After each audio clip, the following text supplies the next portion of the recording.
Well, hey guys, it's been a little while since I've done a bit of streaming, but I wanted to take you through a live deck build, sort of step by step. Now, first of all, there's not gunfire going off in the background. It's coming at it's Halloween, obviously we've got fireworks and things like that going on. I'm safe, relax. But one of the questions that I often get asked, or one of the difficulties I often see new players wrestling with, is deck building, is having a process of deck building and how to go through it. Now I have done some deck builds before, and you can go back and see my sort of general strategy for how I go about doing it with some other builds, but they've been really popular. People have really enjoyed those series, and so I thought I'd do another one, largely because of course we've just had this new RRG land. Wow, I mean, it's really shaken up the meta. There is loads of potential builds that I liked the look of and thought that could be really good fun. It may even be quite competitive, but in the face of FN, in the face of Thrawncar, in the face of Phasma being where they were in points values, they just weren't going to be competitive enough decks for me to spend much time on them. That's changed. So I'm quite excited to have a play with some. Now, the two that we're going to, the two characters that I'm going to base the build around is going to be these two. It's Aura and it's Sienna. I'm thinking of calling this Girl Power. If that's too cheesy, that's fine. Let me know in the comments. Now look, what I really like about this setup, so we're two colours for a start. Whilst I have nothing against monocolour decks, I really like those. I always feel a bit more comfortable when I've got access to two pools of cards. I love Aura. I think Aura has been perennially like just off the pace. She has got a very, very strong die, and she's got a very powerful ability. Being able to make any of those one extra is really very, very good. The drawback, I think, with her is that she's not really had anyone who has felt like quite a good enough pairing. Balatik is good, and I think especially with the latest set of cards there probably is, and some changes that have just come into the game, there probably is some really very competitive builds we can be using with Balatik. I'm not ruling that out. However, what I really like about Sienna is, well, there's a couple of things. She's an extra point of health, and 18 and 19 are not massively different, but that extra point can make a real big difference. She also gives us access to a whole host of other really excellent potential weapons and various upgrades that we can of course use in red. And I want to go quite fast with this deck. And red is going to give us access to a couple of other little things that we can just speed ourselves up with. So the other thing that Sienna works really quite nicely with is, and I'm going to have a little play with this, is I've got a sneaking suspicion that this combination of characters can actually make a lot of resources. We can turn Aura Singh's resource side into a 2 resource side, which is amazing for the cost of a card. And we've also of course got Sienna, who's got those 2 resource sides. So I feel like there is, on the character dice alone, the potential to build up quite a large amount of resources. Now we're going to be using those resources to play out upgrades of course, but I've long been of the opinion, when Spirit Rebellion came out, I said Slave 1 is a really good card. I still think that. And I think Sienna Ree makes Slave 1 really, really, really good. And I've just got a sneaking suspicion that, yes, I know we're talking about going faster with this deck, but I am of the opinion that the upcoming meta is going to be quite a bit slower. And I think we've got to use our ability to play with a deck to be able to identify whether it's right or not. But I get a feeling that if we can get Slave 1 in to work with these two and be able to go with him again and have 2 hits, the damage that's going to come out from the character dice and from something like having Slave 1 as well, it could be really significant. And if we never see Slave 1, fine. Sienna's really good dice. The 1 and the +2. I mean that's Balatique territory, and we've got access to red. So there's a little bit of the sort of background of why we're looking at these two characters. Now, once I've decided on a character pairing and got a rationale, I've got a broad strategy, and just to reiterate, that strategy is essentially to go quick, to play out lots of upgrades, and have lots of combat tricks. And we'll see about including that slave one and taking advantage of Sienna's ability. So this is an aggro deck. This is pure aggro deck. We're trying to do crazy damage as quickly as possible. Now, after this, the next thing I tend to look at then is all the upgrades. And so what I'll do here is I'll pick a particular colour of upgrade. Let's just move these guys. Let's just move these guys down out of the way. I think what's going on here? We've got a little bit of a, can be occasionally glitchy. So we'll go for upgrades, and we'll look at, let's just look at the yellow upgrades for now, okay? And I'll go through the different colour ones in turn. Guys, if you're seeing stuff in the build and you're thinking, why aren't you using this? That would be a much better thing to include or whatever. Hey, shout it out. There's plenty to have a look at in this build. Okay, so first, now my next approach then is I just go through all the cards and I make a massive pile of all the cards that I think, yes, this is potentially going to contribute to the strategy. Now I'm going to probably come up with 40, 50 cards here, I dare say, and then we start slimming down. That's really how it works. So we're looking to do big damage. We're looking to do big damage quickly. So Crime Lord doesn't really fit into that. However, we are building up quite a lot of resources. But thinking about it again, we're an aggro deck. I just can't see a space for Crime Lord. Flamethrower, it's the wrong damage type. We're going shooty, and yes, it's got the lovely big side on there, but I'm not feeling it. Gaffy Stick, definitely not. On the Hunt, definitely yes. I think shields are really going to make a return to strengthen the current meta. On the Hunt, it's great for ramping. It's got that brilliant special on it. That's a really strong card to include. Prized Possession, I don't think we're going to have 4 resources to spend on prized possession when we, we're probably going to be trying to get something like Slave 1 out and maybe involved. Blackmail is a great card, but it's control. Personal Shield, definitely going in here. We're going to be having some shields. It's going to save us some damage against some ranged decks. That feels strong to me. Vibronucleus is a great card, but it's just not fitting the damage type that we want to do. Oh, armor plating is definitely going in. Armor plating got so much better since Vibro Knife got nerfed, and so that's just, it's going to be in so many of my yellow decks now. I mean, so many of my yellow decks. I feel like we're missing a few of the yellow upgrades though. Maybe it's because I was thinking Hunker Down, but that's a neutral. Now, Cable Launcher. This is an interesting one to have a look at. It's 2 cost. And I always think, well, if a 2 cost upgrade in an aggro deck, that's got to be doing some damage. Like, this isn't doing any damage. It's yellow character only, so we're not going to be able to use it on Sienna. This is control. It's a pure control type upgrade. It just doesn't fit with what we're trying to do here. I think we'll have other ways of having removal.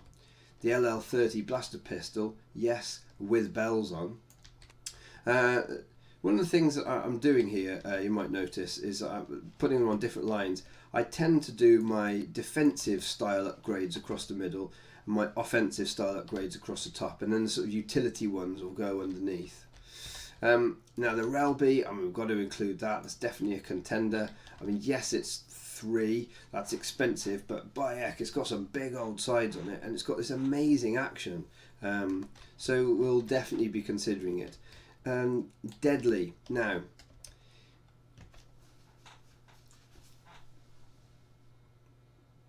look, I quite like this as being another way of getting some extra damage through maybe on Sienna.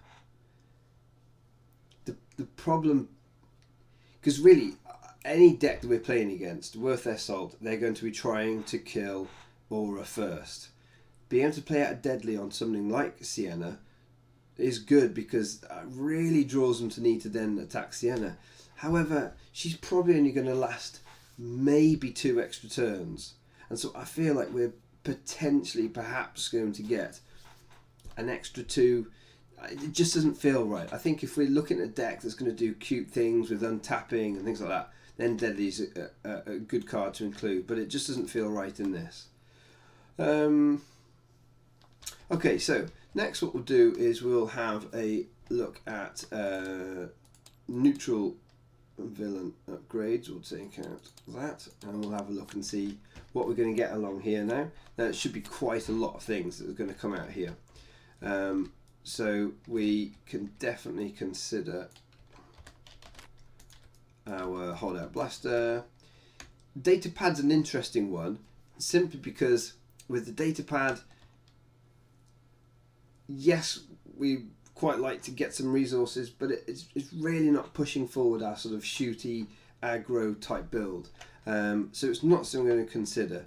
Infantry Grenades is just bad for 2. It's just not a good quality enough card. Comlink, I mean, maybe, but it just doesn't feel like a powerful enough card. It was somewhat useful in Awakenings, but really since then it just hasn't been. Now, Scatter Blaster. I think this one's gone under the radar a little bit. I know it costs 3 and that is expensive, but the way I see it, this has got 4 damage sides on it. Now 2 of them are specials, that's awkward with modifiers and things like that. But this is 4 damage sides, and I think we're going to see more 3 and potentially even 4 character lists over the next month or so. Certainly the meta I'm going to be playing this in.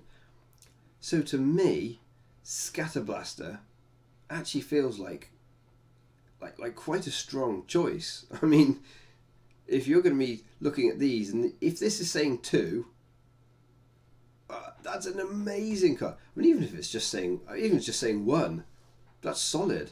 A 2, a +3, a 1, and a 1. I mean, that's pretty decent. If it says 2s, it goes bonkers, and of course it could say 3 or 4s.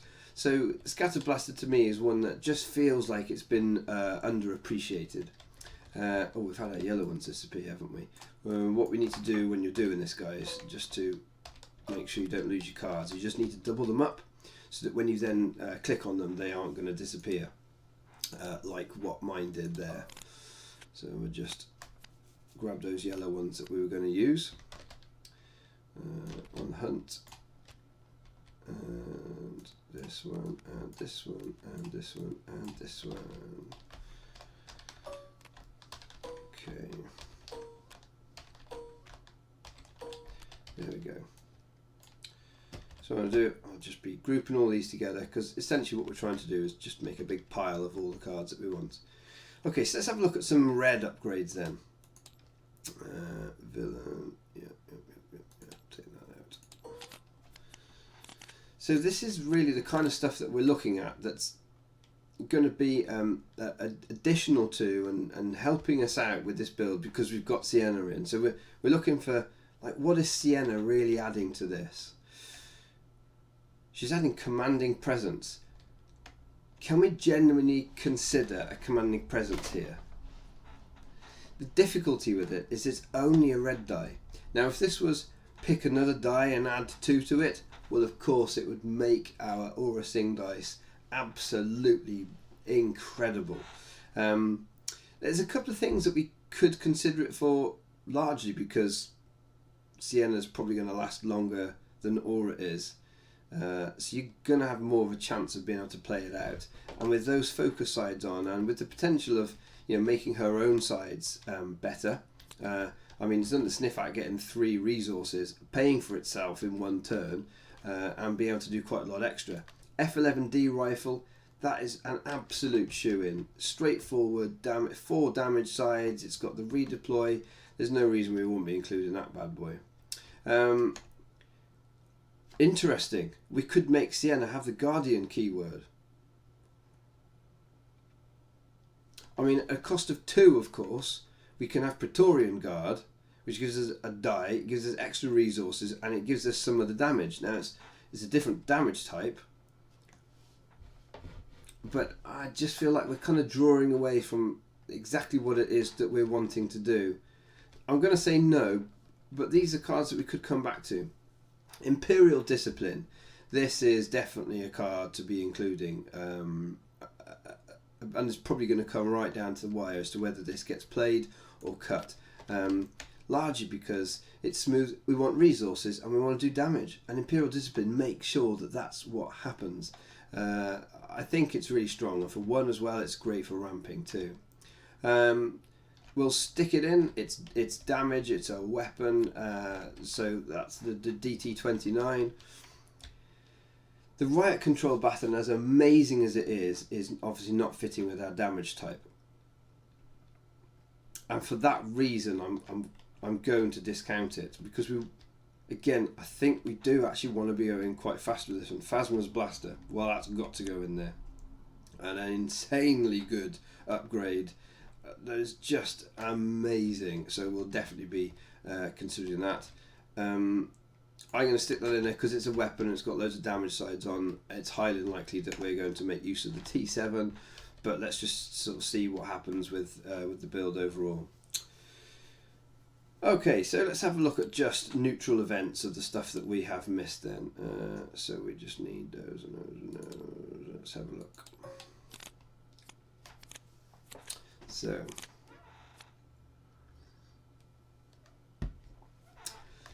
now, neutral upgrades this is. Now, of course, we definitely want to include the DH17. Oh, it's just one of the best upgrades in the game. A cost of 1 for 3 damage sides. Oh, it's just great.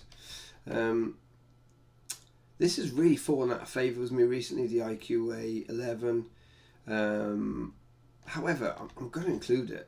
I'm just going to chuck it in there. We should be considering it. Promotion is red character only, and it's essentially a really poor version of Commanding Presence. Just draw the card, which is quite nice. That kind of helps with the fact that we'll probably be discarding a card with Aura. We'll stick it in there. It's a 1 cost upgrade that just might be useful. We've got Holdout Blaster in there. Cunning, we're only interested in that special, and there's not a lot else it's doing. Jetpack, we should of course consider that. Thermal Detonator. It does a lot of damage. We will have resources to play Spotty Yellow character. I think that's probably going to be the big drawback of that card, because they're going to be primarying getting rid of Aura. So we'll stick Hunker Down in as well.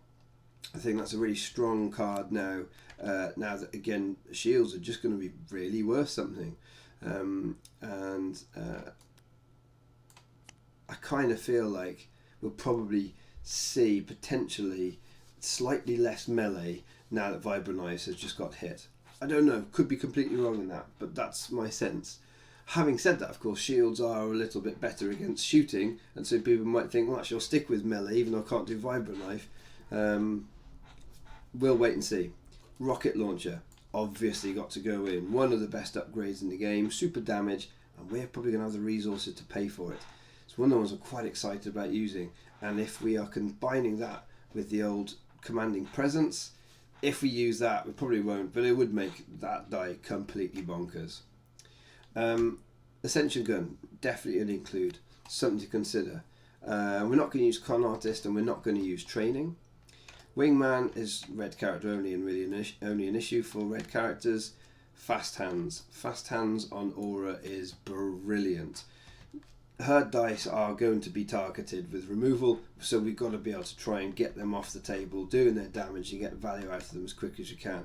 Electrostaff is all melee damage. Natural Pilot is an interesting die, but it costs 4, and that's just ridiculous. The Vibro Axe is of course great for removing shields, but we're not using sticks. Extortion, I mean, I think we just got better 1 cost upgrades to play. We may well have more dice showing range damage the difficulty with that is it feels like we've got to leave out our ranged dice, and we want to go fast. We want to get that damage done and get out of there. The X8 Sniper is, of course, a shoe-in. Ambushing, shooting, all that we want. Hidden Agenda. I don't know if we're just going to have the upgrade slots. I feel like we're going to want to make sure that the upgrades that we are playing out are to roll more dice and do more damage, and Hidden Agenda just isn't really helping us with that. Mandalorian armor, extra shields, yeah, probably not really going to be a thing.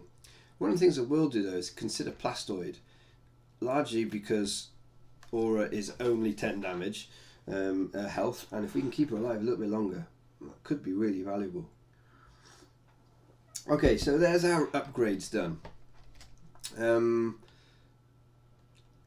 We'll go straight on to events. I mean, this is all that I do when I go through. I just bash through all of the cards and make a great big pile, and that's what I'm going to do here in this video. So the next one, let's have a look at our events. We'll go for, let's have a look at the, well actually probably, let's take out the grey neutral ones. We'll just look at the villain red and yellow ones, and hopefully that should fit all on. It's quite a lot, but yeah. Okay, so we'll go straight through these. Cannon fodder, we can't use. This is a non-unique. Closing the net, definitely not going to use that. Not going to use endless ranks. Occupation. I think if we were still playing in a setting of like Thrawn Car, and which of course has been nerfed, and big resources, that's definitely a very, very good sideboard card to include. As in sideboard, as in meta. You know your meta.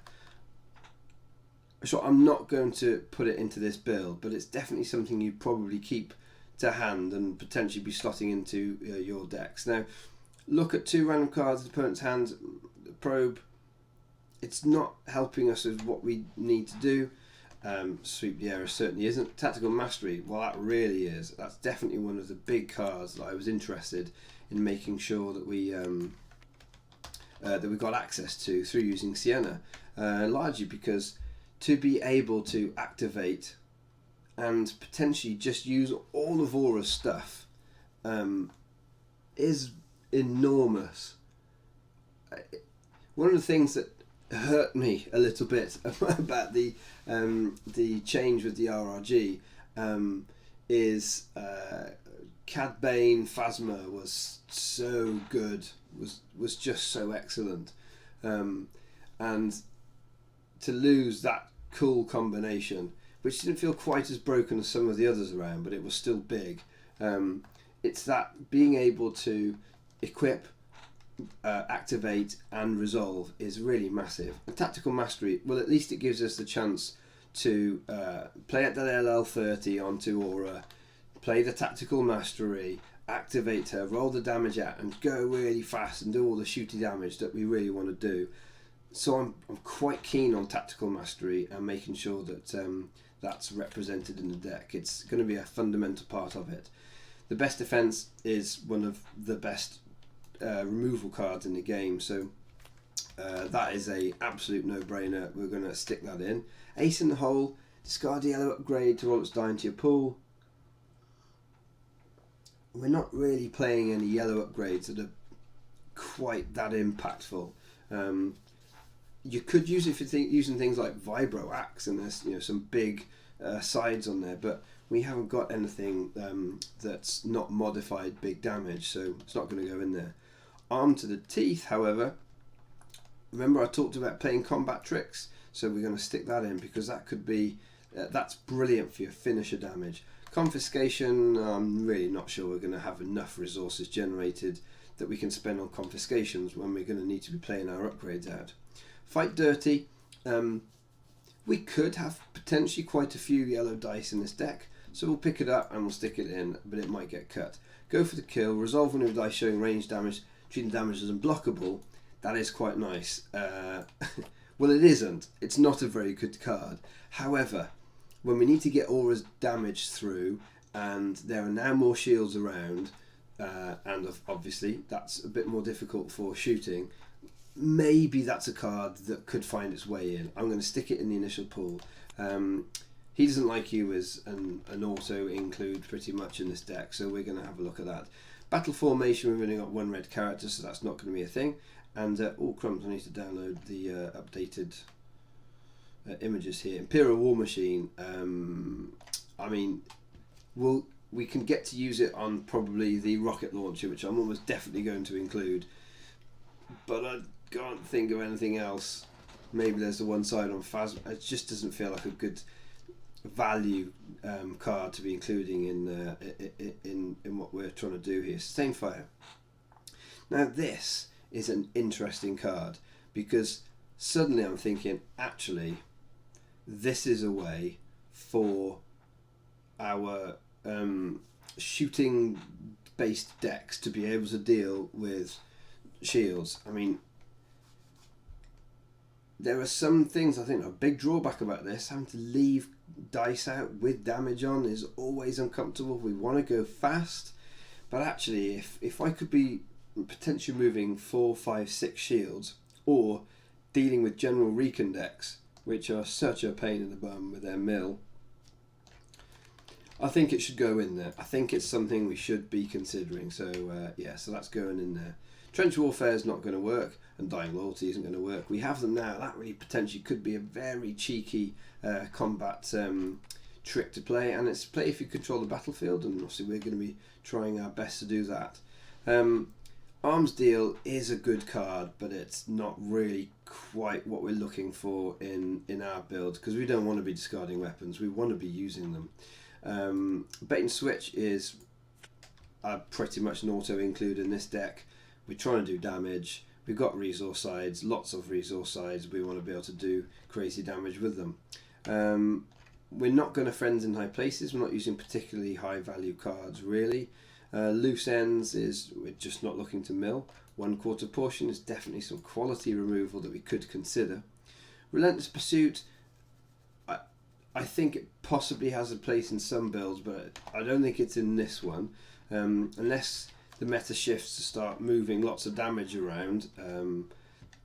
I think in the next, once they release Legacies and we've got that indirect damage, I think that card gets quite a lot better, but not for now. First Strike, deal damage to character equal to the value on opponent's dice showing damage. It just depends on your opponent showing damage. I think I'd rather remove it than pay 2 to deal the damage and still have them do the damage to us. It's just not going to go on there. And Imperial Envoy, it's just not solid enough. You just don't know. You can't rely upon the damage. There's a whole bunch of cards here that just aren't standing out as cards we could use. Prepare for War, some people have been using this and they've kind of got some value out of it. We're going to be trying to go faster than our opponent. I think I'd rather just use Truce, which we'll see in a moment. Red Alert's no good for us, of course. Ruthless Tactics. Again, it's we just haven't got hardly any dice showing any resource sides. Anarchy is one we could consider here. Remove one of your yellow dice, deal damage to the value showing on it. I mean, if the difficulty is basically a sort of a salvo style effect. My issue with this is that we've got the Relby, and the Relby costs 3 to play out. Is a great die, and this costs 3 to play. It just doesn't feel good enough. Is my issue with Anarchy. Now, bounty postings is an interesting one. Draw cards equal to the number of characters an opponent has. This can really help on those rounds when we want to be using our ability on Aura's dice, but it's cutting into good cards that we want to be able to play. If we can give ourselves some more options, that could really work. But one resource is quite expensive, and I think on average this is still probably only going to draw us 2 cards. We just paid 1 and played our card to draw 1 extra card. It kind of doesn't really. I think if there's lots of 3 and 4 meta, if it's a 3 and 4 character meta, then we'll maybe include that one. We're definitely going to buy out. we might play Coercion because it just messes with people so much. I'll stick it in there. But again, since the nerf, it's kind of not as good as it once was. Pilfer Goods, no chance. Only Business Matters, we're alright for making resources, I think, so it's not going to be an issue. And Twin Shadows and Hut Ties, the Hut Ties is just going to slow us down a little bit too much. Okay, so there's our villain events. Let's just have a look at the neutral events then in these colours. And we'll go with the grey ones. Okay, just drag that over to there. So now the extra cards that we are considering here there are a few quite tasty ones. So the main ones that I think we probably need to think about, all in would be great if we were running some focus, but we aren't. Flank is one of those ones we're trying to go fast, so we're really not going to be thinking about including that. Disarm, potentially. I feel like that's a good meta shout card. You know, if there's things you really need to get rid of. I know I used to classically use this for getting rid of Sith Holocrons. We've got Ren for that now. I might include Electroshock. We'll definitely consider that one in there. Reversal, we probably just don't have the resources to be able to play Reversal, but I quite like it. Unpredictable is a really solid card. We've got really good dice, and we're going to have Ambush after it. And I love ambushing in this deck. That feels really strong with everything that we're looking at here. Dug In, I think, is potentially going to be brilliant for us. So Dug In has to go in there. Again, we're playing to control the battlefield with this deck. So I think Dug In could be quite spectacular. I'm not going to look at Firepower. I just don't think it's quite good enough value for us. And it's only on red dice anyway. So if we do go the Slave 1 route, then it's not helping that at all. Leadership. I mean, this is one to consider. It really is. I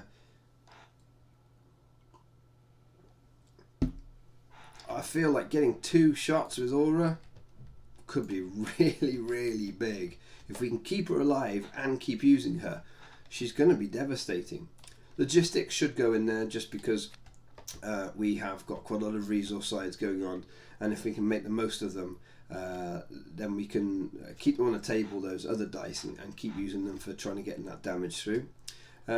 So cards that we haven't looked at yet that we should consider: Doubt, that has to go in there. One of the best removal cards in the game, and of course it's free to use, and we always like that. Bombing Run I'm not particularly excited about. Salvo is a solid and interesting card to use, but not when we've got the Relby. It's got it built in. I don't think New Orders is going to be too much of an issue. We aren't going to be running a deck that's going to massively rely upon having its battlefield, so I just don't think it's something to consider. Swiftness, I really will consider Swiftness in this. I want to go bonkers for trying to make this go really fast. The thing is, all the brokenness of action cheating has been dealt with. Now, any action cheating that we do feels like it's the right value. I think that's kind of where I feel like with action cheating now. And so therefore I'm much more happier about going after it a little bit and seeing if we can do some good action cheats now. Because it doesn't feel like I'm breaking the game and just being rubbish about it. After we've got that in, we also want to consider... see, I like Friends in Low Places. It's the preemptive strike on the removal that they could have used to get rid of our aura stuff. I'll put it in there for now because it's something to consider. I'm not going to touch cheat. It's too slow, costs too many cards. It's really cool, but we're not relying upon a single broken combo or something, so it's just not going to be something that I'll consider. Moving along, any extras here that we need to be looking at? Definitely don't want to look at that one. Sound the Alarm. I just don't think it's probably necessary. We should have enough decent removal to really need to think about that. So cards that we might need to have a look at. No survivors. When you've got some spread effects like the Relby, no survivors does become a more interesting card to play. But again, I think until I see the meta is all 3 and 4 character lists, I'm not really super excited about that no survivors. 1 for 2 damage is fine, 1 for 1 is not great, and I just think that's going to get way out competed for slots in the deck. I'm not going to need to deploy Squadron. Covering fire, just I almost just play Sound the Alarm. Do you know what I mean? Than that, it just feels like that's the card that you'd play. Now, of course, we could have done Deadly and Faint, but there isn't really any other things that's going to be triggering off our characters, so I don't think Faint's something we're going to consider.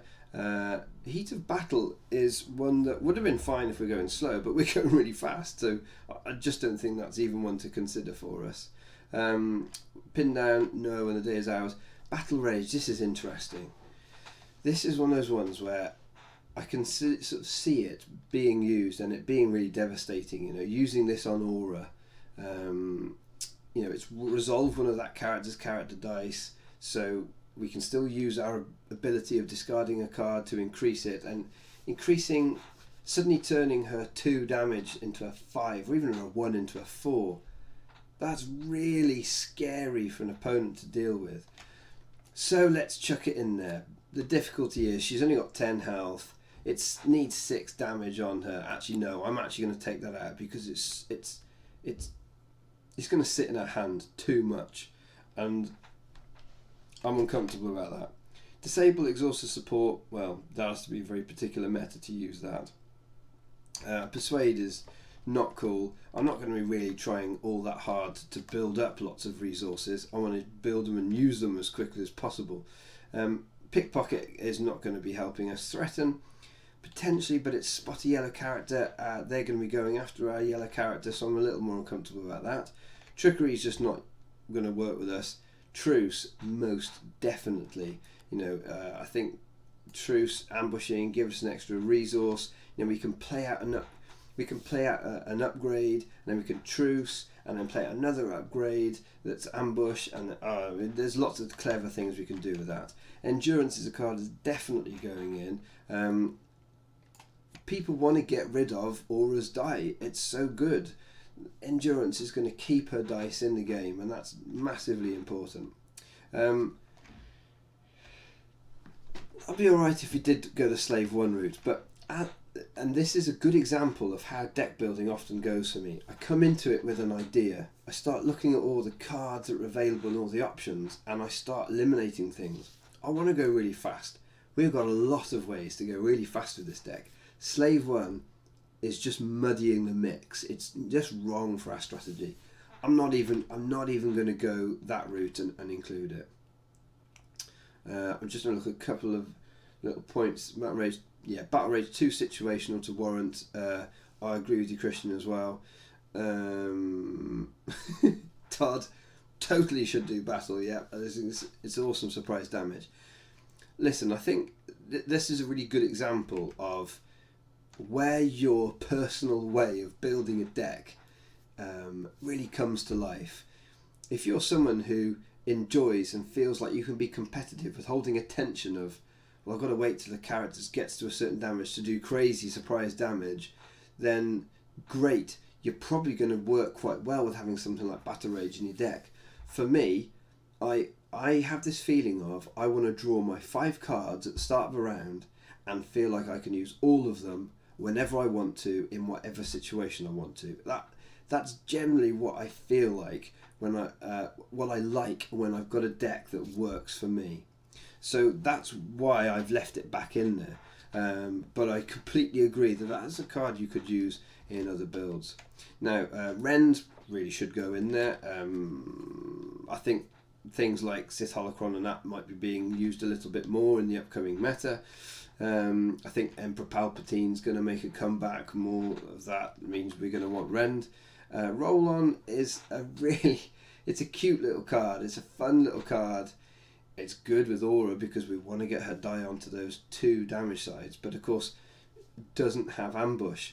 If it was yellow and we could use Infamous, the support that gives the next card Ambush, maybe.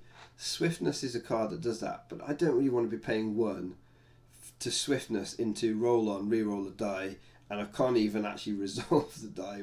It just doesn't feel like a very good usage of a Swiftness. I feel like I want to ambush on an upgrade or something like that. So Roll On, it feels too cute. It's only good if you've drawn Swiftness before it, so you can then resolve the die, and I just think that's good enough. Okay, so we're building up a nice healthy bunch of cards here. There's really quite a lot of cards there. So we need to look at some supports, and that's pretty much going to be us done. Now there are hardly any supports that we are interested in playing in this deck. I've talked about Slave 1. I've already ruled it out. So what we'll do is we'll just look at the other ones that might potentially make it into the build. The ones that I think really could do, Backup Muscle. Is it making us a bit slower? Yeah, it is, but man, it's so good at finishing games off. I think we have to consider Backup Muscle because of that. Other cards that we might put in there, Infamous. It's going to give all of our stuff, all of our yellow cards, Ambush. That's really strong. We're trying to go fast with this deck, and I really think we could. So we're not going to include Slave 1, Supply Line. A lot of these other upgrades are just these supports are just going to be too slow for us. Now Imperial Inspection, of course, pre the nerf, would have been amazing in this deck. I mean, look at it. We've got the discard, of course, on Aura, and Sienna's got the disrupt as well. So they're both packing the disrupt on their character dice, and there's going to be others in the upgrades that we play as well. Imperial Inspection could have been so good. However, I feel like it's kind of just been nerfed into oblivion. It's going to get the one chance to work. I think it's easier now to create resources more than ever. It's just going to be a dead card, really, in effectiveness against so many decks. That's why I'm not considering it. Salvage Stand, however, is something that's considerably more usable in the deck, and we've got 3 resource sides across the 12 sides that we're looking at. So with 25% chance just on those of triggering it. But again, it's not really pushing towards what we're trying to achieve. We want to do damage. We don't want to control our opponent. Improvisation, it's got the ambush. It's such a weird card. It's just not going to fit in this. It's not going to help us much. Outmaneuver could be quite useful in that we kind of want to be claiming that battlefield, and getting an extra resource each time could be really good. It's a tempter. Let's stick it in there. But I think it's going to be ousted by things like Infamous. Other cards here, we're not going to be using any of these. We're not going to use a Probe Droid. Houndstooth just makes money, and I kind of feel like we're doing well on that. We're certainly not going to be using that. Weapons Cache is too slow. Imperial HQ, we haven't got really many pay sides in the deck. I mean, we're pretty much there. I think this is going to be the initial big sort of bunch of cards that I'm going to use here. So I'm just going to save this huge bunch. We've got 85 cards there. Wow. Now, there are a whole bunch of those that we can probably, on the next pass, bang, bang, bang, cut out, cut out, cut out. That initial one is just what vaguely fits with what we're trying to do. Let's stick it in a big pile. So I'm just going to save this and make sure that we've got, so it's Aura, Sienna, first pass. Okay, so and now what we do next is essentially we stick all of those things out, and then we start going through and just doing a massive cut. Now that doesn't need to take very long. Like, that's a lot quicker a process, I think, than the one we've just gone through. I'm just going to take a very quick break. I'm just going to grab a quick drink, and then I'll just start going through that process so you can see a little bit more how I drill down into maybe a final sort of 30 to 40-ish cards that I'm most likely to use in this deck build. So I'll be right back. See you in a mo.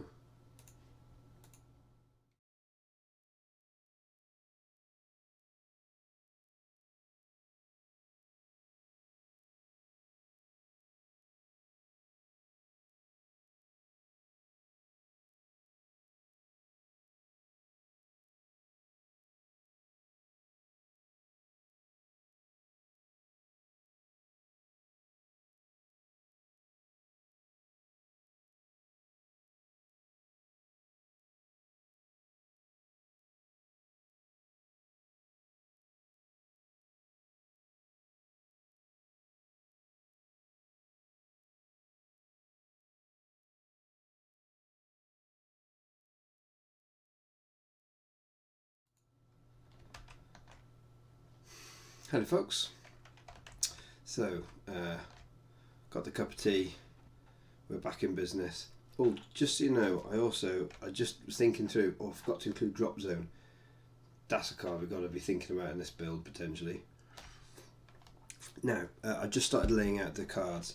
Now the big thing with, once you get to this stage of your deck build, you have to be ruthlessly strategic. I mean, we just picked 85 good cards. Like, none of them are bad cards. So what we've got to start doing is drilling down exactly what do we want to do with this deck. Now that we've had a real good feel for all the cards that are available to these two characters. And what I want to do with this deck is I want to go fast. I want Aura to be, if I can roll and resolve with her every round, and every round she's getting more and more powerful and being kept alive as long as possible, that's happy days. I mean, I do not want my opponent to have the chance to remove her dice. This is going to be my aim. So if I can manage to make it so that we are action cheating with her as much as we're able to, and that it just feels like the damage is coming in and it's gone and we've claimed the battlefield really fast, then I think that's going to be strong. So that's what we're building in mind with now. It's always, is this going to be fast? Is this going to be quick? As I kind of mentioned at the start. Now, how do I start putting the cards out? I think how we lay cards out and how you start then sort of doing this whole process is actually really, really important, because this is what's going to allow you to really see all your options properly and to make sure that you are considering everything that you need to be. And we've got a lot of options to consider in this deck build here. Now, what I tend to do is the events go on the left hand side and I put them into broadly offensive ones at the top, offensive tricksy type cards. Removal ones go at the bottom in the corner here. And then more sort of utility-ish type ones will go in the sort of centre area. And if they're very defensive cards, then I'll tend to put those actually over this far side in the middle here. So let's just start sticking all of these out so we can see all of our options, things that are going to be helping us to. Right, so we're through to the upgrades. Okay. So let's just have a little look at these initial ones. Now, when I look at that, I can see there are. That is the standout rubbish one for me. That's just not going to do the business. I.e., it's unblockable. We've got ways now of getting rid of some of getting rid of shields, and actually we could just force damage through. I think we're going to be able to do quite a lot with this. So go for the kill is coming out there. Tactical mastery has to be in there. Remember, we're looking at going fast, and being able to dish out the beats as quickly as we can. Now you could say, well, hang on a second then, leadership, well that's really not helping with you doing that. I mean, that's going to absolutely eke out your turn and make it go really long. That is very true. However, we don't really want to be playing many, if any, upgrades onto Sienna. I mean, she is there to make Aura brilliant. And to that end, I'm just not sure then, actually, that leadership's going to be all that bad. Bait and switch has to go in there. Like this deck, it can't. Just to think of running this deck without bait and switch is nonsensical. Like, that has to be in there. So we will be including that. So then we're looking at, well, what sort of really clever, tricksy type cards do we want in there? Well, we are going to play, I think, quite a few yellow upgrades, but what I want is Aura rolling out and resolving as frequently as possible. So what I want is big quality dice on her that are more likely to roll the damage, so I can resolve them and get them off the table quick, claim the battlefield, and keep the pressure on the opponent. And to that end, I feel like Fight Dirty just isn't going to help with that. Like, that's not pushing that idea forward. Arm to the Teeth is great for that finishing type damage. I mean, it is really good for that. And we probably will play some, like, you know, we'll probably have Hunker Down, I'm guessing. And, you know, if you're playing cards like Hunker Down and On the Hunt, and those cards that are also quite good to ramp up. Oh, I'm just not sure Arm to the Teeth is going to be quite there, actually. But it's such a good card. I mean, it's one of the best combat tricks in the game. We'll stick it in just because it's right on the edge. And I think here, We Have the Now is great, but it's expensive. And again, it's not doing the thing of going fast. It's leaving stuff out there. However, we are probably going to include swiftness in this. And swiftness makes that really, really good. However, that's 3 resources, and that's too much for this deck. I don't think this deck's going to be able to quite support that much. Sustained Fire, I think we probably will have to consider including it. I'm going to put Leadership straight in there. We can cut that later on a much later pass. I'll stick Sustained Fire in the rejects pile at the moment because I think it's a meta card. If shields are as good as I suspect, then we might have to include it, and it's going to be really good. People are not going to be expecting that card to be in there. I'm going to put Dug in straight in there because I think that is going to be fantastic for us. Hopefully we're going to be controlling that battlefield a lot of the time. Now, I am going to put Swiftness into the build initially, or I'm just going to stick that straight in there. I don't want to think about that too much. And Endurance. The only other one out of these that I'm sort of really feeling like I'm sort of torn between now is I don't think we're going to include any of these ones, so I'm going to put those 3 into the rejects pile, and that's Truce and Unpredictable.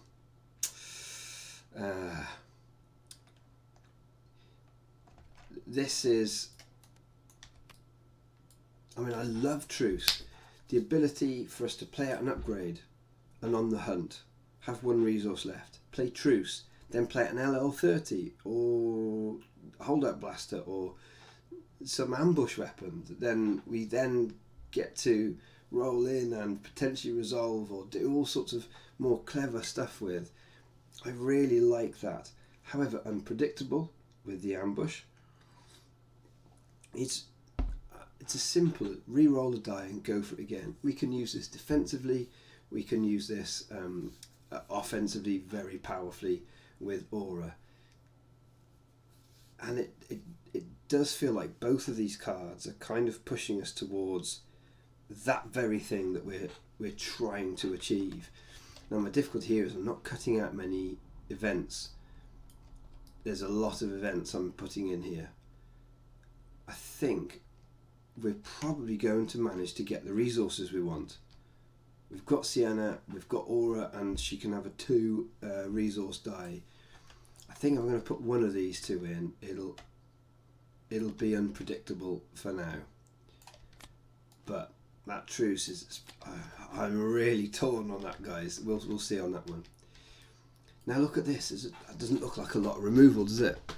That doesn't look like a lot of removal. Is there big obvious cards that we're sort of missing from that removal? I'm not sure really. I think it makes a lot of sense to be playing the best defense. We clearly play He Doesn't Like You. And I think Doubt has to go in. It's still a very, very good card. Oh, there could be space. Rend again is a meta. That's a meta call. I think Sith Holocron could come back and be quite strong for a little while. But let's get playing some games and see whether it is. That's the kind of card we can put in afterwards. Electroshock is still decent. However, there's quite a lot of big sides in the game now. And Spot a Yellow character when they're going after Aura, it does make me a little bit more uncomfortable. So therefore what we'll do is we'll stick in 1/4 portion. It's so great when you can just bang. No, it's gone. Take that die out of here. Okay, so let's start looking at these. So the defensive upgrades I've put sort of towards the middle, and then we'll have all the offensive style upgrades across the top here, and then the utility type ones. Let's just put these in the rejects pile, and then the utility type ones I put down at the bottom there. So let's just start pulling all of these out, so because we're gonna have a lot of these, very excitingly, and we will have to be, I think, quite ruthless about what we consider including here. Again, I think we've got to look at everything and think, is it a quality die that it's going to allow us to do lots of damage quickly and just not mess around, get those big dice off the table having done some big damage. Wow, look at all these great attacking options. We've got so many great guns to consider. Look at that, so much good stuff. Okay, we've got a couple of doubles coming out here. So I made sure we didn't lose stuff. Oh, that defensive shield. Hello. Oh, it shouldn't be in there, but okay. And we're down to... I'm just wondering why we've got a couple of those. Looks like they got... Ah. Intriguing. Looks like we had it doubled up. Oh, we got a lot less cards to try and wade through than I thought. Wow, that is good. Okay. Wicked, wicked, wicked. Yeah, yeah. All those can go over there. Let's group them all up. Yeah. Splendid, splendid. Okay. Wow. Okay, so let's have a look at the business end of this. Helping. What's Christian saying? Friends in low allows you to move the mitigation for Christian. It's a look. I know you're right. Why get rid of friends in low places? You're absolutely right. It's going to get rid of mitigation before we've got going on the rounds. I like it. I like what you're saying, but remember, my aim is that I want to try and set it up that I'm going to be able to activate and resolve those dice as quickly as possible, like every round. That's what I'm going to try and attempt to build with this. So we'll see if I can manage to do that with Aura. You could be saying we should be doing that with CAD then. Maybe. But let's try and see if we can do it with Aura because of how consistently her dice will dish out that big damage. Now, the X8 clearly is super pushing into what we're aiming for. The Ascension gun, not so much now. Rocket launcher is a big old quality die that I talked about. We want big quality dice on the table. Jetpack is a great card. I just don't think it's got quite the quality that we need in this build. The blaster rifle is kind of the same. I'm just not good, and it's 3. It's just too expensive. Now the DH-17 blaster pistol is an awkward one here because it's such good value, but those 2 blanks are going to be painful. And like I said, I'd rather have just big. I'd rather have big quality cards, quality upgrades that I'm going to be able to roll and resolve. Well, I mean, you can't get much better quality than that die, but 5 resources is just too much. Phasma's blaster. Oh my, yes, absolutely, get that in there. Yeah, it's 3 damage sides, but it's 2+2s, which is a bit underwhelming. I mean, in comparison to something like the F11D rifle, which I really think, you know what, we can afford to be a little bit more ruthless about this. I want big quality dice. Let's get that Relby in there. Let's get that scattergun in there. Oh, I could be going really ridiculous here. The LL30's got to go in.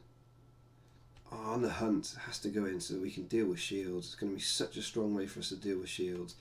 And then, okay, well, that's still cleared out quite a bunch of cards there that we aren't going to have to consider for the final section of our build. Now, defensive options wise, these are all pretty good.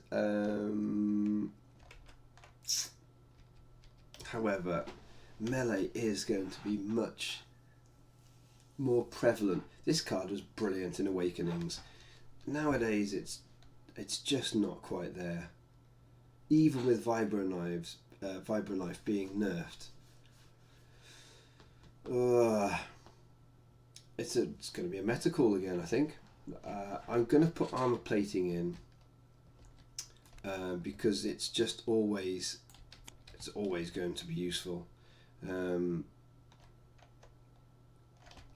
Plastoid armor onto Aura to give her 1 extra health. I mean, making her 11 is actually quite a big deal. And the thing with Aura is she's got good enough dice that you get 1 upgrade on her. You get Phasma's blaster onto Aura, and she's gonna go to town. She's gonna do the work herself. But would you not be better off getting a personal shield in and having the shielding on her all the time, which is strong as well? I think we're probably going to play Dug in. So because of that, because we're probably going to play Dug in, let's play the Plastoid armor. I prefer those, I think. Now, it may well be that we need to have 3 defensive cards in. Since we do need to have 3 defensive cards in, I think I'd probably rather go with that for now. We can cut out the others afterwards. It was leaving us with these, and wow, now after going through all of that, things are going to make us faster, remember. I mean, it's fast hand and that's about it. Okay, so this certain deck build, we are nearly there, guys. We are closing in on it much more quickly. Yeah, outmaneuver does feel like it could be really good, but it's not making us go faster. Infamous is going to make us go faster, so we'll stick that in. Backup muscle isn't, but to cut that out is really painful. I hate cutting that out. It is just still one of the very best cards in the game. However, drop zone, I think this actually, the more I think about it, it feels like it could be a linchpin thing of the deck. I mean, what's going to be...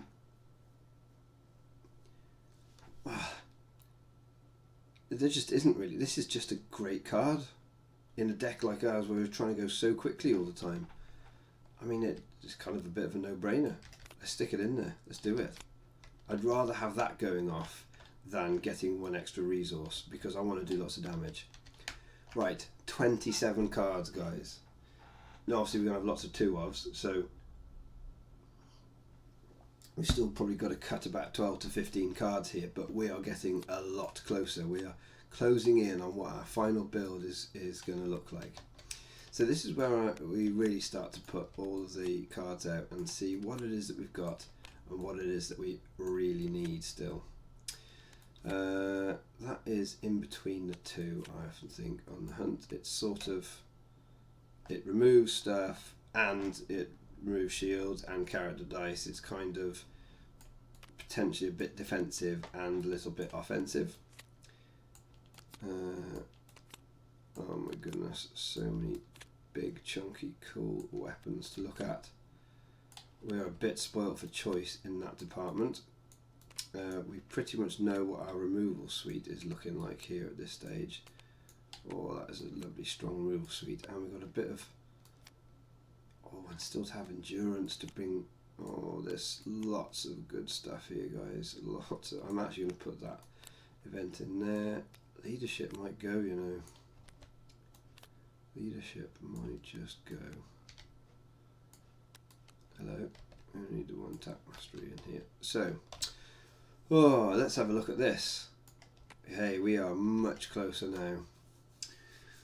So, now I'm going to put the cards that are just definitely going to go into this deck. I mean, there is just no way we're not going to include them. There is no way I'm not going to include the LL30 in this deck. I mean, that is a 2-of. It's going in, I don't care what you say. There's no way I'm not going to include 2 Bane Switch in this deck. That is a 2-of, don't care what you say. 2 Tactical Masteries. Now, look, this is how I start doing it. I start looking at the cards. When I'm getting really close to the final build, I start looking at the cards. What are the 2-ofs? Absolute shoe-ins. They have to go in there. There's no way I'm going to play this deck without them.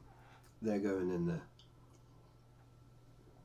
Okay, fast hands. I mean, that just has to go in, because we've got to make Aura be able to resolve and get those dice off the table. The best defense, it's going to be super strong removal. In some ways, I can almost look at using Sienna as like 9 extra health for Aura.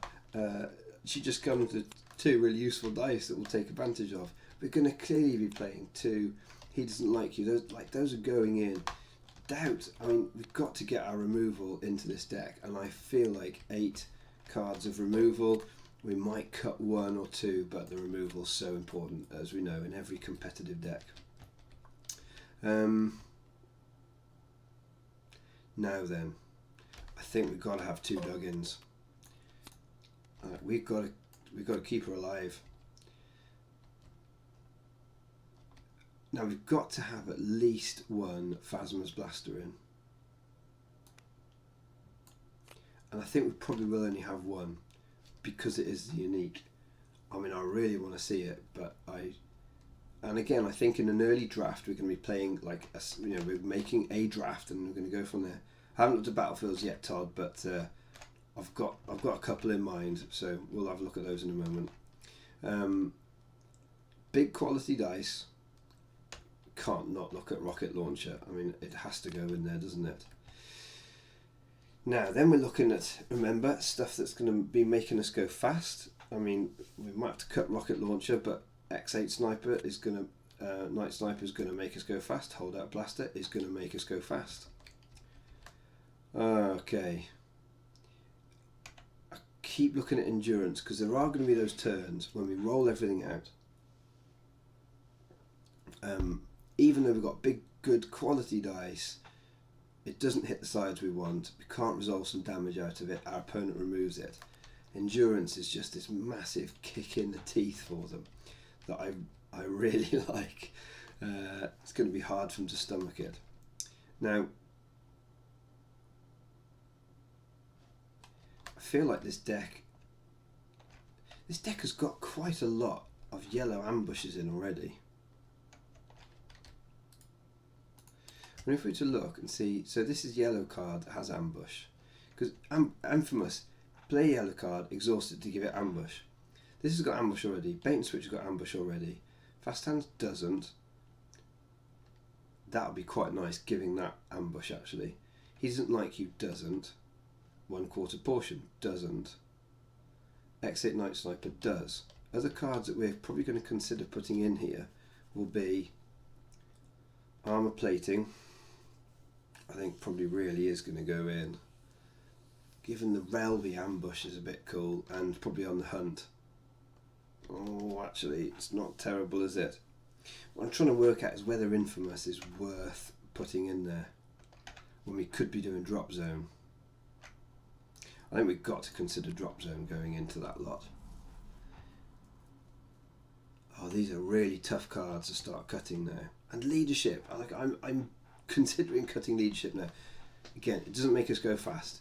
It's going to be a great card in the deck, I think, but it doesn't go fast, and it's not going to be helping us with things like drop zone. I think it's really hard to leave that on the hunt. I think that's really silly. And I think it's really silly to leave out armor plating. We've got to keep Aura alive. Infamous is looking better and better and better. In which case, if I'm picking between the Relby and the Scatter Blaster, well, it's got to be the Relby, isn't it? Especially if we go an Infamous route. Yeah. Right, there's got to be those on there. Alright, let's just make these all go together. Oh dear. That's 28 cards. Well, we've got a few doubles in there. But look at all these cards we're not using. See, I could be really wrong not including something simple like Plastoid Armor. Swiftness. Oh, there was a lot of the tricks that I was considering playing we aren't using. I mean, look at that lot. We are not using. I mean, bait and switch is our trick. Tactical mastery is our trick. I just don't really know that we need swiftness.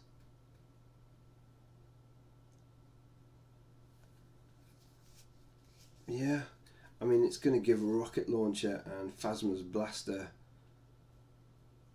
I mean, dug in. And there are some things that giving swiftness to will be really cool, and it is making us faster. Ooh. But we're starting to include pretty much everything here now, which is the problem. There's hardly anything that we've cut out of this pass, but swiftness makes us faster. There's probably some cards I've included there that aren't making us faster that I really need to reconsider. Right, I'm going to cut these now, just because I'd really like to get a playable build of something that I think is going to be pretty competitive from the off really quickly. So let's put these last few out. This is where we get our 30 cards out now, guys.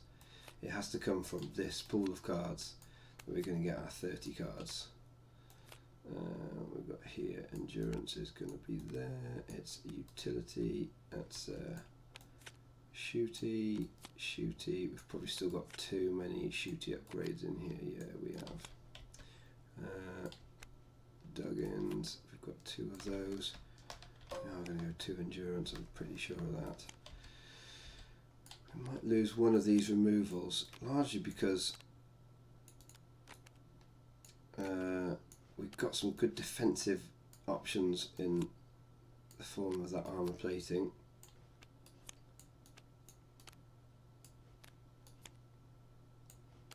Oh, that is a strong removal suite. Fast hands, so good. Right, and there's our combat tricks at the top.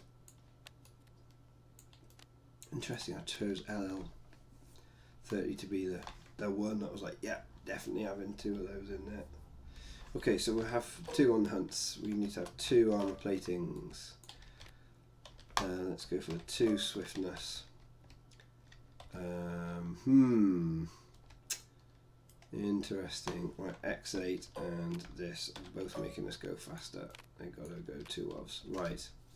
Let's see how many we're at. 2, 4, 6, 8, 10, 12, 14, 16, 18, 22, 4, 6, 8, 10, 32, 33, 34, 35, 36 and 37. Okay, so if we were to cut 7 cards from this list, H. Graham, if we were to cut 7 cards from this list, I think we probably need to cut down. I mean, you can see where we're heavy. We're heavy on these damage upgrades. Now, the thing is, if we're playing swiftness, which cost 1, then we can turn these bigger cards into ambush cards. But that makes each of those upgrades cost 4. Oh my goodness. And rocket launcher is costing us 1. Now, of course, I mean, we're playing these two. We are going to make some resources, absolutely, but 4 feels like such a stupendous amount.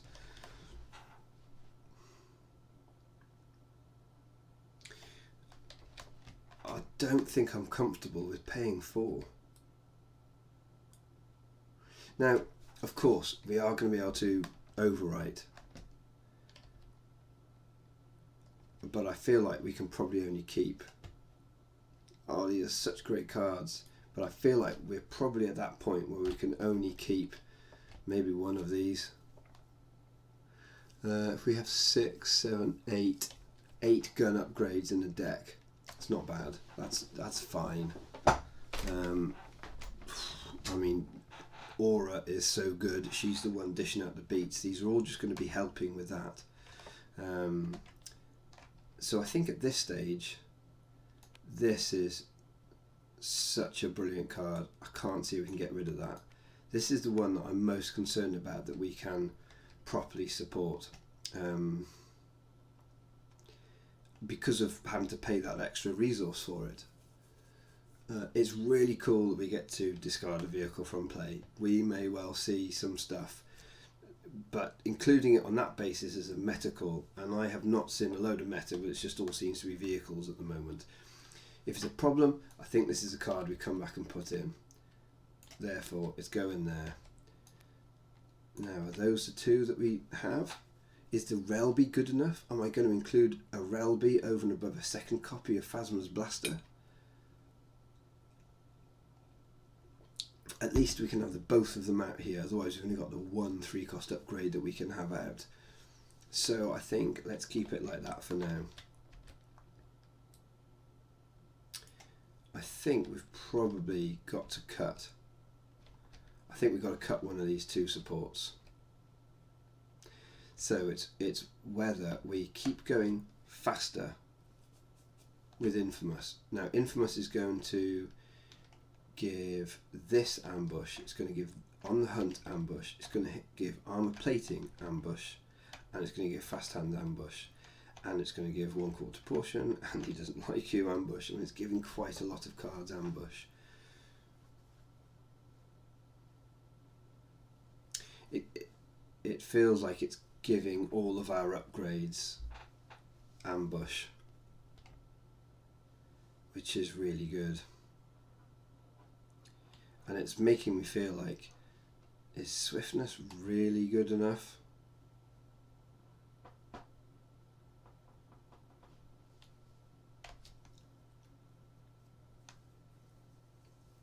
tell you what I do like. Oh, that's a nice interaction, isn't it? Swiftness into endurance is really cool. They pay 1 and flank one of your aura dice away, and then you play swiftness and then endurance. But that costs 2 resources. I mean, that's just quite a lot.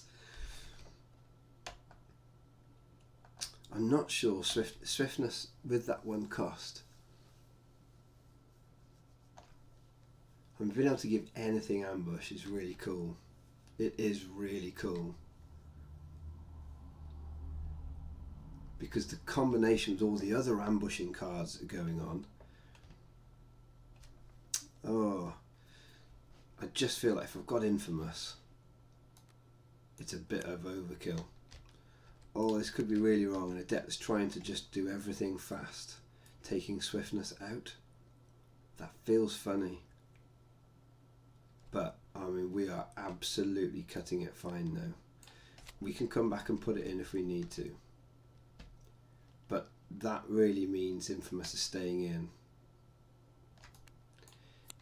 I think if the deck isn't working, one of the things I could go back and change is put something like Drop Zone in. If I'm struggling to push through the last little bit of damage, Drop Zone is the kind of card that could make the difference, and then I would include Swiftness, because I'd probably swap for, I mean, there might be space for both Infamous and Drop Zone in there.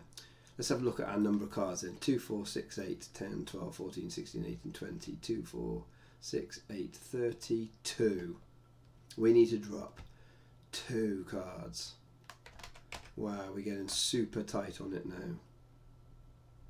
Yeah, you're right, Christian. I think at this stage, with the way the build's now going, which is, he said the action on Drop Zone is just not really quite assisting us as much as Infamous is in terms of going faster, getting everything done. So at this point, dropping 2 cards, maybe having 2 copies of Endurance.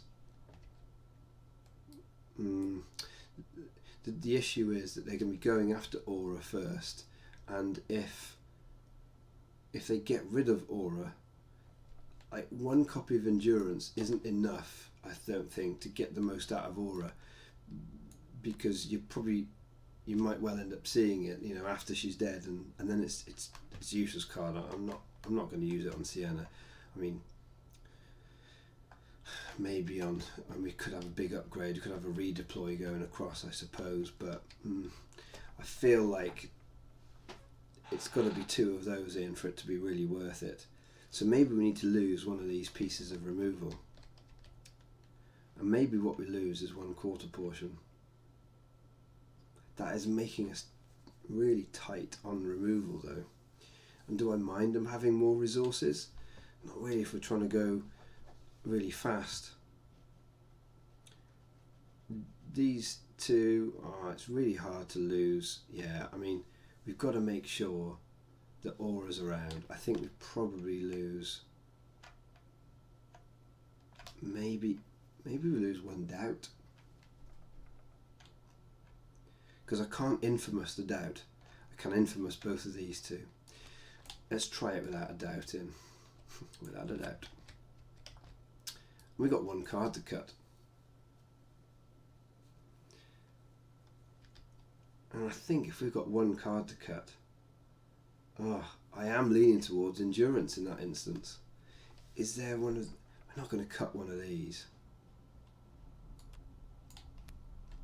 I mean, maybe we do. If we include On the Hunt as a form of removal, and if we include Endurance as kind of anti-removal, is that really helping my argument? I'm not sure. I don't feel like I want to go down to just 6, but I have got removal on a stick in On the Hunt. See, this is where we're down to that last decision. What do we reckon, guys? Go on. What are we saying? So we've got an armor plating or an On the Hunt. Now the reason I haven't said armor plating is because we've got to keep Aura alive, and I think that card is going to be very helpful for us in keeping her alive.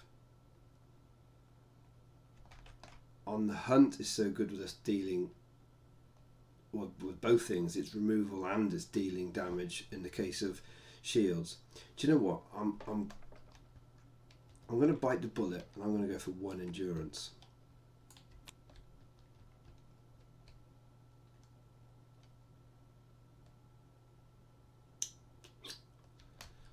Now that could really be wrong.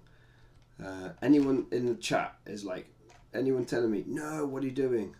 Everyone else, there's a couple of people saying On the Hunt here. I'm not so sure. If you look at our curve, we can overwrite it on the hunt, of course, and being at 1, you know, we're not playing truce, although we're probably going to do all right for resources overall.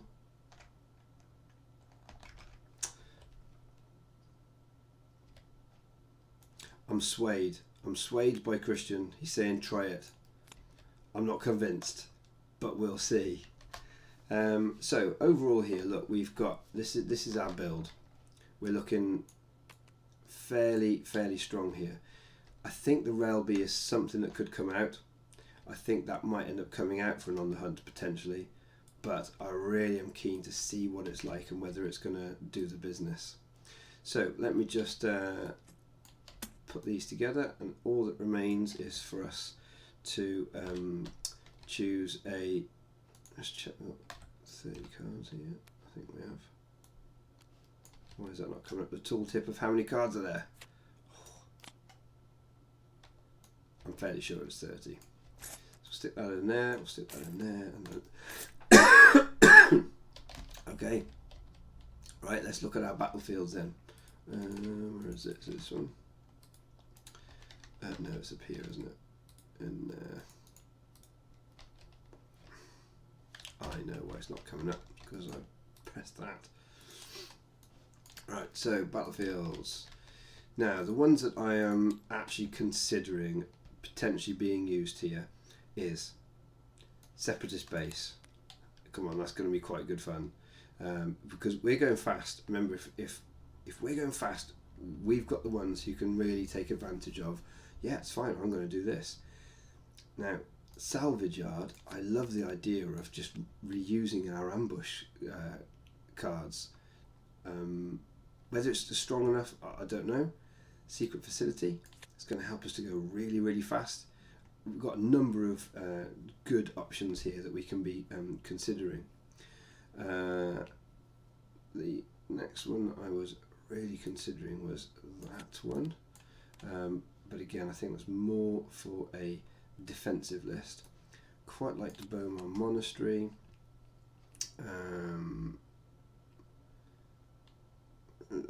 No, not that one. What was the other one I was considering? Yeah, that one. Okay. So, like, here's a bunch of ones that I'm considering now. I think probably the strongest ones that I feel out of this are this one, and potentially this main plaza. This main plaza can really help Aura to stay alive, and at some point I can just pop it. If I'm starting to get a little bit like, oh, they could claim and then kill her, then instead of healing her on that particular time I claim it, bang, I'll just deal 2 damage, I'll deal 3 damage. In this way, it feels a little bit like that drop zone card that we sort of cut. What we got here?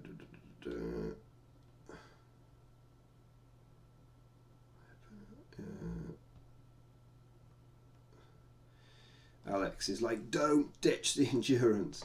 Sienna makes money, so that'll be great. Yeah. I agree. My concern with all of it is that Pulp is potentially going to be in the meta, and if he is strong in the meta, well, we've got to get Rend in there for a start. So there's a few things we've got to change, but whatever I take, I've got to consider that I could get outdone by Emperor Palpatine, and so what I've got to consider is what is going to be okay against Palp. Now, Carbon Freezing Chamber is not going to be good against Palp because he's going to get rid of my Aura, and so therefore I'm just like, yeah, and actually I think that's probably slightly less impactful for us. We want to deal damage, not do controlling type stuff. Secret Facility is cool, largely because if I'm playing against Palp, like, he can be going faster than we are anyway, and so he just goes a bit faster again. But there is the potential that if we do a bit of removal, or we just get a good bunch of dice out, we might even be able to, with all the ambushing, go even faster than Palp, and Secret Facility allows us to go even faster than Palp does then. So I really like Secret Facility for that. Separatist Base, I mean, he's going to be just sticking that damage through. However, I'm just going to be putting it onto Sienna, so that's less of a damaging one, and I'm just getting more damage through. I think I'm leaning towards these two. That's not going to be massively cool or problematic Starship Graveyard against Palp, but of course there are some other decks that can really abuse that, like they'll have brought Starship Graveyard along, and I think that could cause me potentially more problems than it solves. Beaumont Monastery is good, because let's just have a look how many. Just want to think through how many modified sides we had. I mean, there's a few. We're playing with a few upgrades. There's not a stack load, and I mean Palpatine isn't going to be playing with very many. I think those two are probably going to be more useful to us, and Main Plaza is one of the ones that will be really painful if I'm playing against Palpatine. So therefore, I think I probably just have to not run that. Now I think we probably stand a good chance in the roll-off for trying to win Battlefield against Palp. But yeah, on the whole, I think Graveyard does protect against some mill decks though, and that's a really good point. We haven't got much protection against mill decks here. But I think what we'll do is, again, we're trying to go really fast. Let's keep that theme going with Secret Facility. Now, if it's not managing it, like it's just not quite good enough, it just isn't winning quite enough with just this idea of trying to go fast. We've got a good few ideas that we can bring in there, that maybe will slow it down, but we'll add a little bit of extra, a different quality. It really just remains to be seen whether this is a deck that can go fast enough to overwhelm its opponents. So I'm really keen and looking forward to trying this out. Anyway, so I hope you enjoyed that. This is a long video. That was an hour and 3/4, but there you've seen that go right from start through to finish of, I picked out, what was it, probably 50 odd cards easily that I could include in a build there, and I just showed you some of my thought processes and exactly what my step-by-step process is, on the tabletop as it were, for just cutting these card pools down until they're at a level where I'm thinking, yes, this is showing you the cards, how I cut them, and the cards that I'm going to include in the deck. So hopefully you found that really helpful. I can encourage you, this is something that I've done quite a few times, and initially how you are going to assess what cards you include or not, it is a skill that you'll develop. So I've also got my little deck building series that I did. If you haven't seen those, there's probably some helpful hints and tips in there that will just help you to get better at really identifying what cards you need to include, and what cards are just not really helping you with your strategy. Anyway, I'm going to call it a day for now there. So what I'll do now hopefully over the next few days is I'll get a couple of games in. I shall probably get them streamed, and then you can kind of see how this deck build starts to perform. And the deck build doesn't stop there. What I will then do is I'll do another follow-up video, as I've done in previous series, where we take this deck build, I'll probably play maybe 3 games with it before I start to think about adjusting it, unless I notice there's something really problematic with it. And then we'll start to tweak the deck and go through why I'm making changes and what needs to be in there, and we'll probably have a little bit of a discussion about meta and how we start deck building and adjusting a deck to the metas that we're experiencing. Anyway, hope you found that enjoyable, and yeah, I'd love to know if there were, let me know, like if this was good, if this was helpful, then let me know what was good, because that's the stuff I can focus on then again, of course, for more content in the future for you guys. Anyway, until next time, keep enjoying your destiny.